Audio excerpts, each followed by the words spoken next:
Alors, c'est bon ou pas?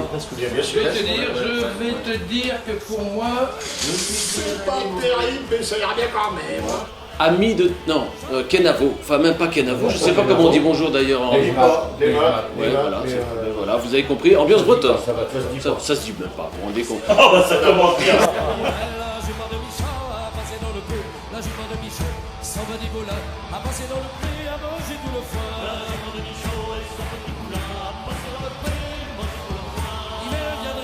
On est dans la fiction. Comment vous présentez à quelqu'un qui ne vous connaît pas aujourd'hui?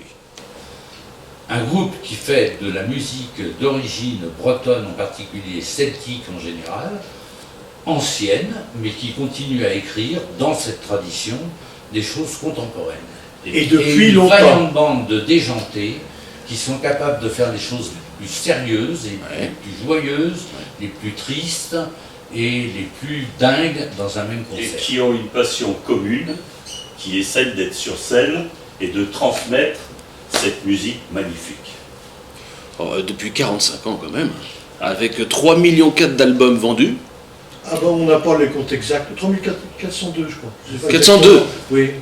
22 albums au total et 250 chansons. Peut-être. Hein, on a regardé. Comment quand même vous expliquez ce succès? C'est parce qu'on est opiniâtre en fait. Au début, on a commencé, on n'envisageait absolument pas d'en faire carrière. C'est quelque chose qui est venu parce qu'on est potes et qu'on a fait de la musique ensemble. Et puis, poussé après par l'impact qu'on a eu auprès du public et par notre propre motivation à faire de la musique et à se renouveler, les années se sont enchaînées. Les années s'enchaînaient aux années. Bon, on va parler quand même de votre actualité. Il y a un CD sur la Bretagne, bien évidemment, là qui est prêt. Pratiquement. Il est sorti. Ça y est. Il s'appelle La Belle Enchantée, il est sorti il y a quelques mois déjà. On va en parler de ce CD, Ouais. alors dites-nous. On va en parler. Vas-y Jean-Louis, toi Jean-Louis.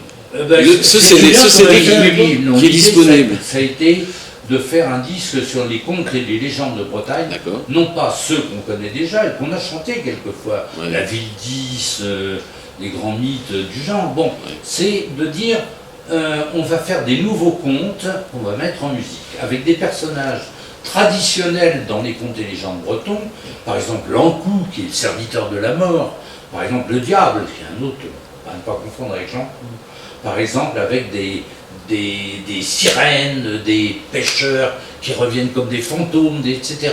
Et on va mettre ces gens-là dans des situations contemporaines et inhabituelles par rapport à leur comportement.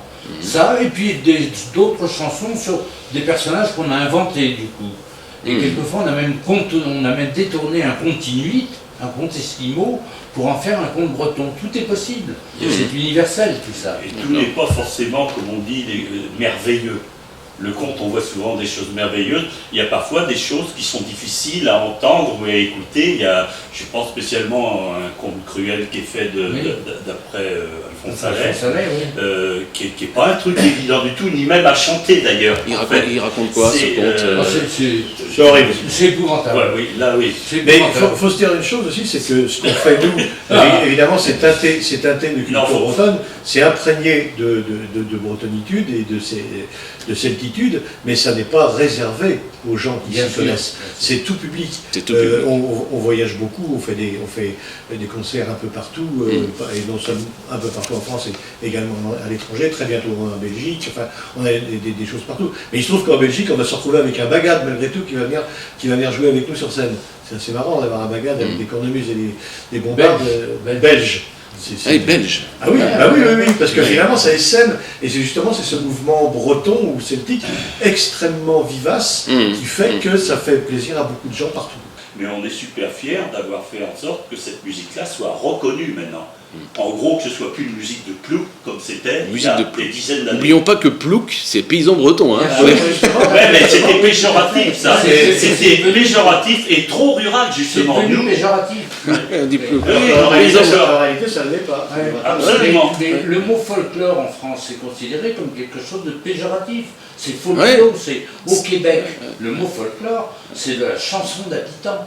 Et quand on rencontre des chanteurs québécois qui disent « Mais pourquoi vous ne dites pas vous faites du folklore ?» Pour eux, c'est évident et c'est noble. En France, c'est mal vu. Oui, c'est vrai qu'il y a des petites différences comme ça, qu'on ne comprend pas trop d'ailleurs. Allez, on va se dépêcher parce que vous allez chanter à la Cité des Congrès, à Nantes. On va surtout répéter. Now Ned, vous avez répété, etc. J'ai envie de vous poser une question importante. Qu'est-ce qui vous donne envie de continuer aujourd'hui? Alors c'est toujours cette surprise de se retrouver, tous les trois notamment, sur scène, en se disant tiens, on est encore en vie, on est encore en forme. D'accord, là, ce Mais soir, non, mais quand on rentrera, sans blague. Ouais. Physiquement, Oui, artistiquement, c'est ouais. pas toujours évident. Hein. C'est pas toujours évident. On a largement dépassé 60, donc c'est clair. Hein. Mais n'empêche que ce soir, quand on aura fini, si ça s'est bien passé, Oui. croise les doigts, il n'y a pas de raison. Vous allez bien dormir? On dira on l'a encore fait, quoi. C'est une vraie satisfaction. Et en gros, ça aide à ne pas vieillir trop vite quand même. Ce qui fait que Trian ne s'est quand même jamais arrêté une année depuis 46 ans. Oui. Il y a beaucoup de gens qui ont notre âge et qu'on ressort un peu de la naphtaline, comme on dit chez nous, en disant c'est un ancien groupe, oui, mais ils ont arrêté 10, 15 ou 20 ans. Trian n'a jamais arrêté. C'est pour ça qu'on nous appelle souvent le groupe le plus ancien.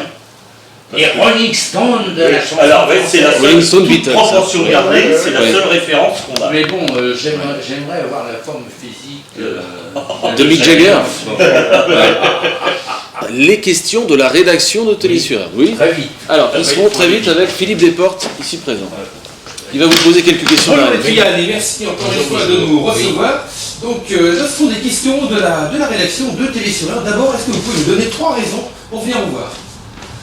3 raisons. C'est un spectacle de passionnés, première raison. On ne s'emmerde pas, deuxième raison.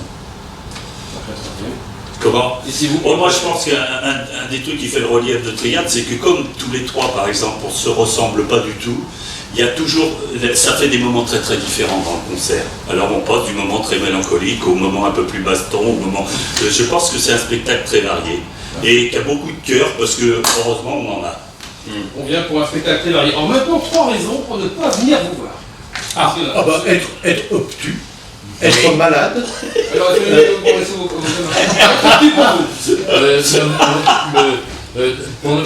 je pue des pieds. D'accord, c'est bon ça. Alors, pour pas avoir envie de nous voir, il faut être de très mauvaise foi.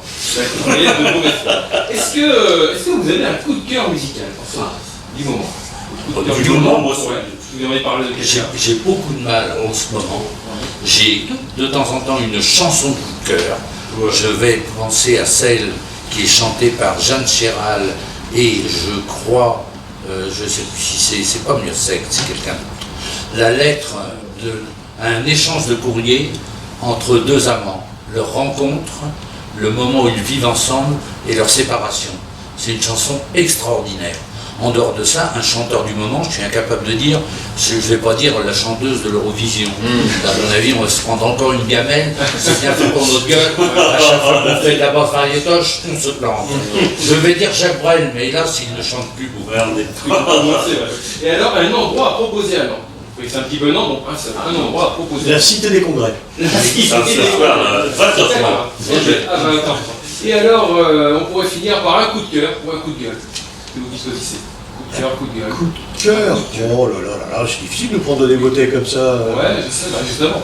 Un coup de gueule, j'aime pas les radars. Vous n'avez pas les radars? Un coup de gueule, donc le coup de gueule de Trian cette année Non, mais avec son radar. Ah non, mais le coup de gueule, moi je l'ai eu récemment lors des élections présidentielles. Un certain débat du 2e tour qui pour moi était un coup de gueule extraordinaire. C'est-à-dire, comment peut-on se foutre de la gueule du peuple pareillement? Je veux dire que la candidate, en l'occurrence, a donné une image de ce que pouvait être un jour la présidence de la République du 5e pays du monde, absolument scandaleuse. Scandaleuse. Ne t'énerve pas, ne t'énerve pas. Elle n'est pas passée.